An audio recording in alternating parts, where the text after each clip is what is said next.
नमस्कार। एक बार पुनः आप सभी का स्वागत है।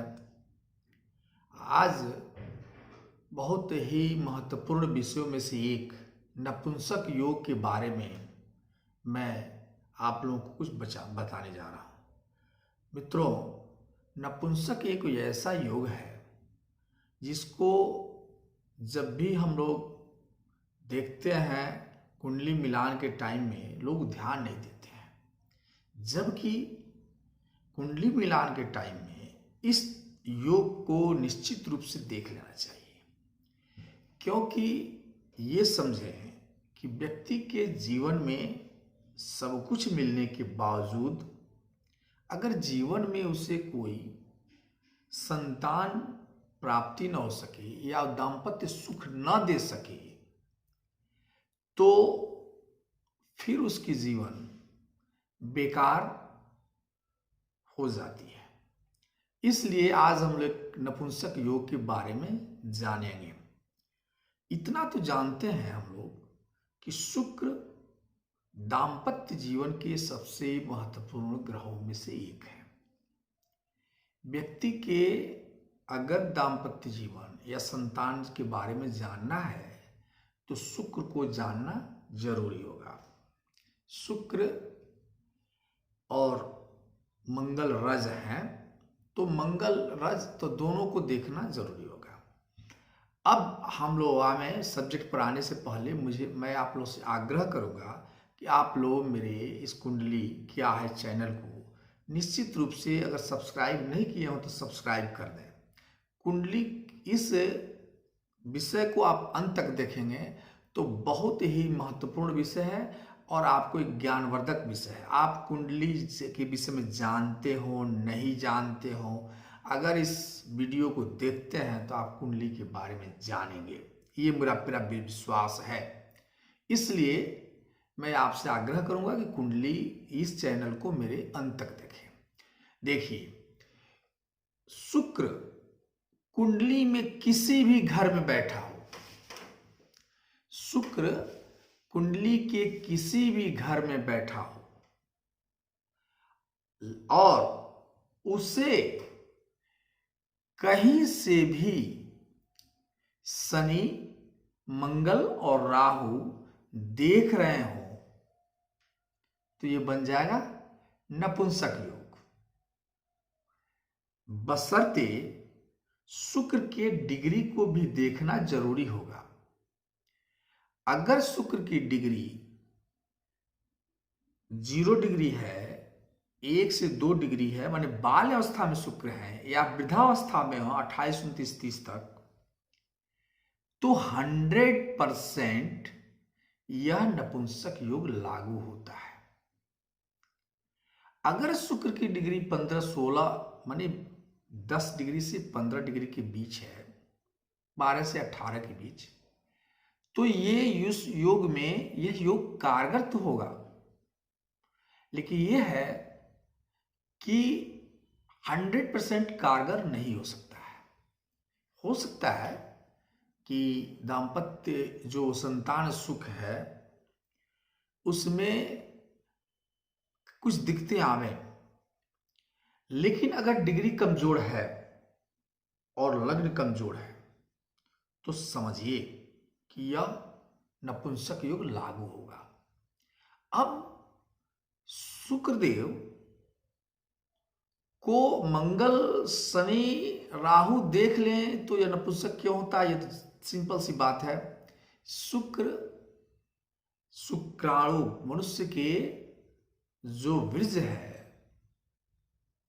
और मंगल देव रज के कारक है और शनिदेव वक्री होते हैं, टेढ़ापन। तो अगर ये दोनों मंगल और शनि दृष्ट हैं शुक्र पर तो दोनों का सामंजस्य नहीं बनेगा। व्यक्ति उस परम सुख को नहीं दे पाएगा जिसके बिंदु पर जाकर के शुक्राणु और अंडाणु अपने फर्टिलाइज करते हैं। माने इम्पोर्टेंसी कब हो जाएगी। अब हम जाने दूसरा योग ये है कि सातवां घर पार्टनर का घर है, सेक्स का घर है, उसको कहा जाए गर्भ का घर है। सातवें घर में अगर 2 और 7 अंक लिखी हो, उसमें शुक्र स्वगृही हो, तो अगर शुक्र अकेले हैं तो ऐसे भी जो कारक ग्रह होते हैं अगर अपने हाउस में अकेले बैठ जाएं तो उस हाउस के प्रभाव को में कमी लाते हैं, ये तो हम लोग जानते हैं। तो अगर शुक्रदेव वहां अकेले बैठ गए तो दाम्पत्य जीवन को कमजोर कर देंगे, और उस शुक्रदेव पर कहीं से भी शनि और बुध कुंडली में कहीं साथ बैठे हो, ध्यान दीजिएगा, कुंडली में शनि और बुध साथ बैठे हो, शनि की दृष्टि उस शुक्रदेव पर पड़ जाए तो ये भी हो जाएगा नपुंसक योग। अब जानिए कैसे। शनि कहां कहां से देखेंगे, सातवें घर में अगर शुक्र बैठे हैं तो शनि की 3 दृष्टियां हैं, तीसरी, 7वीं और 10वीं, ये 3 दृष्टि से शनि देव देखते हैं। तो शनि और बुध जब 5वें हाउस में बैठेंगे तो उनकी तीसरी दृष्टि से देख लेंगे, यानी शनि देव 5वें हाउस में बैठ जाए बुध के साथ, या लग्न में बैठ जाए बुध के साथ तो उनकी 7वीं दृष्टि आ जाएगी, या 10th हाउस में बैठ जाए तो उनकी 10वीं दृष्टि शुक्रदेव पर पड़ेगी। तो इन 3 जगहों पे यानी शनि देव और बुध दोनों 10वें हाउस, लग्न में या तीसरे घर में या 5वें घर में, पंचम हाउस में, तीनों साथ बैठे हों और शुक्रदेव 7वें हाउस में अपने राशि में बैठे हों, स्वगृही हों, 2 या 7 में बैठे हों, तो समझिए कि यह हो गया नपुंसक योग। 2 सिद्धांतों ने बता दिया। पहला कि शुक्रदेव कहीं भी बैठे हों, उन पर राहु, शनि और मंगल की दृष्टि पड़ती हो तो नपुंसक योग जानिए। व्यक्ति वो सुख पत्नी को या पत्नी अपने पति को नहीं दे पाएंगे दाम्पत्य जीवन में, जिससे कि उन्हें संतान की प्राप्ति हो, यानी नपुंसक योग होता है। और यह दूसरा सूत्र मैंने जो बताया कि 10वें घर में, लग्न में या 5वें हाउस में शनि देव बुध के साथ बैठे हों और शुक्रदेव 7वें घर में स्वगृही हों, मैंने दूसरी और 7वीं अंक लिखी हो वहां पर, तो स्वगृही हो जाएंगे। इनकी 2 राशियां हैं, वृषभ और 7वीं तुला। तो जब दोनों तो ये स्वगृही हों तो क्या होगा, शनिदेव की विच्छेदात्मक दृष्टि होती है, माने जहां शनिदेव देखते हैं उसको विच्छेद कर देते हैं। तो और बुध के साथ उनकी ताकत बढ़ जाती है, इसलिए ये नपुंसक योग होगा। इसके बाद जो तीसरा सिद्धांत है वो बहुत ही इंपॉर्टेंट है। वो क्या है जानिए। वो ये है कि कुंडली के अंतर्गत लग्न विषम संख्या में हो। विषम संख्या मतलब लग्न में कुंडली, जो जन्म कुंडली है उसमें लग्न में 1 लिखा हो, 3 लिखा हो, 5 लिखा हो, 7 लिखा हो, 9 लिखा हो और 11 लिखी हो तो विषम कुंडली हो जाएगी। तो कुंडली विषम राशि की हो और चंद्रमा भी विषम राशि में बैठे हों और शनि भी विषम राशि में बैठे हों, व्यक्ति पैदा होने के टाइम में जो नक्षत्र उसका था वो विषम राशि के नक्षत्र, वो नपुंसक नक्षत्र में पैदा हुआ हो तो ये हो जाएगा नपुंसक योग। तीसरी सिद्धांत है, क्या है फिर समझिए कि कुंडली विषम राशि की हो, चंद्रमा विषम राशि में बैठे हों, शनि विषम राशि में बैठे हों और व्यक्ति पैदा होने के टाइम में नपुंसक नक्षत्र में पैदा हुआ हो तो हो जाएगा कुंडली में यह भी नपुंसक योग लागू हो जाता है। यानी ऐसे कुंडली में लोग संतान देने की क्षमता नहीं रह पाती है। अब नपुंसक योग एक चीज आ गया नक्षत्र के बारे में कि नपुंसक नक्षत्र, तो इतना जानिए 27 नक्षत्र तो होता है, हम लोग जानते हैं, जिसमें 12 नक्षत्र संतान पुरुष है और 12 नक्षत्र स्त्री कारक है और 3 नक्षत्र जो पाए जाते हैं मूल नक्षत्र जिसमें आता है। और कौन कौन आता है तो मूल है, मृगशिरा है और सप्तऋषा। ये 3 नक्षत्र ये नपुंसक नक्षत्र होते हैं और इसमें बैठने वाले जो मतलब इसमें पैदा होने वाले इसमें जो पैदा होने वाले ग्रह हैं, व्यक्ति है जातक है, वो नपुंसक योग में आते हैं। अब एक चीज और बता दें आपको कि ये भी महत्वपूर्ण है अपने आप में कि शुक्र कहीं बैठे हो, चौथी सिद्धांत है, शुक्र कहीं भी बैठे हों और उनसे 6ठे 8वें घर में शनि देव बैठे हो,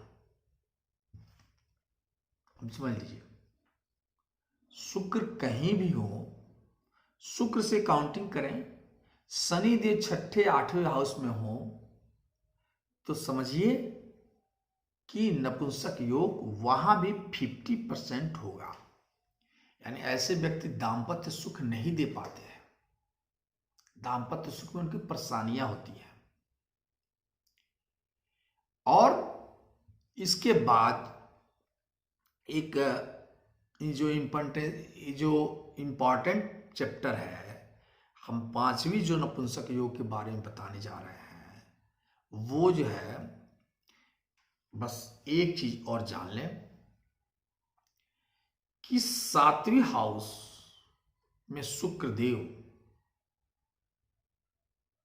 बैठे हों, जो कमजोर हों, जिनकी डिग्री कमजोर है और उनको कहीं से भी पाप ग्रह जो कहलाते हैं मंगल, शनि और राहु, ये लोग देखते हों तो ये हो जाएगा नपुंसक योग। तो इस प्रकार से हमने जो आपको बताया, चूंकि हम नपुंसक योग के बारे में क्यों पहले बता दिया, वो समझिए कि इसलिए कि हमको कई लोग कुंडली में यह कह रहे थे कि भाई नपुंसक योग के बारे में भी कुछ बता। चूंकि हम शुरू किए हैं अभी राहु देव के बारे में, लेकिन बीच में ही ये बातें आई और मैं सोचा कि इसको मैं बता दूं। तो मुझे विश्वास है कि आप सभी नपुंसक योग के बारे में समझ गए होंगे। आप इसे याद कर लें और जब भी कुंडली मिलान हो तो अगले की कुंडली देखें जरूर, क्या ऐसे योग इनकी कुंडली में है, तो उस पर ध्यान देना जरूरी होगा। एक चीज और है, इसका निदान क्या है? अगर नपुंसक योग है तो इसका निदान क्या है? इसके लिए दो चीज जानिए आप। ये तो सत्य है कि शुक्र की परिस्थितियां जो मैं बताया, तो जब भी शुक्र कमजोर होंगे, पापग्रस्त दृष्टि होंगे, शनि से छठी आठवीं पर होंगे, तो समझिए कि उसको कहीं ना कहीं उनकी जो संतान पैदा करने की क्षमता है, सेक्सुअल इंपॉर्टेंसी है, वो उनकी कमजोर है। शुक्र माने शुक्राणु वो उनको नहीं बनते हैं, तो या जो रज है वह कहीं ना कहीं कमी है। इसके लिए आप डॉक्टर के पास जाकर किसको दिखवाया जा सकता है, और 7th हाउस की जो राशि है उसको मजबूत करना होगा, शुक्र को मजबूत करना होगा। और जब हम शुक्र को मजबूत करेंगे, 7th हाउस की राशि को मजबूत करेंगे, तो ऑटोमेटिकली कुछ लाभ तो होगा, कुछ लाभ होगा। इस प्रकार से मैं आप लोगों से कहूँगा कि अगर आप मेरी इस वीडियो को देखे हैं, आपको समझ में आई है, तो पसंद आई है वीडियो तो इसे लाइक करें, सब्सक्राइब जरूर और शेयर करें कि ताकि ज़्यादा से ज़्यादा लोग इस वीडियो को देख सकें। मैं आप लोगों से आग्रह करता हूं। और अगर आपको कुंडली से संबंधित कोई समस्या हो तो मेरी इस कुंडली के नीचे जाकर के कमेंट बॉक्स में अपना date of birth, time, place डालें और अपनी समस्या को पूछ सकते हैं, मैं उसको बताने के लिए सक्षम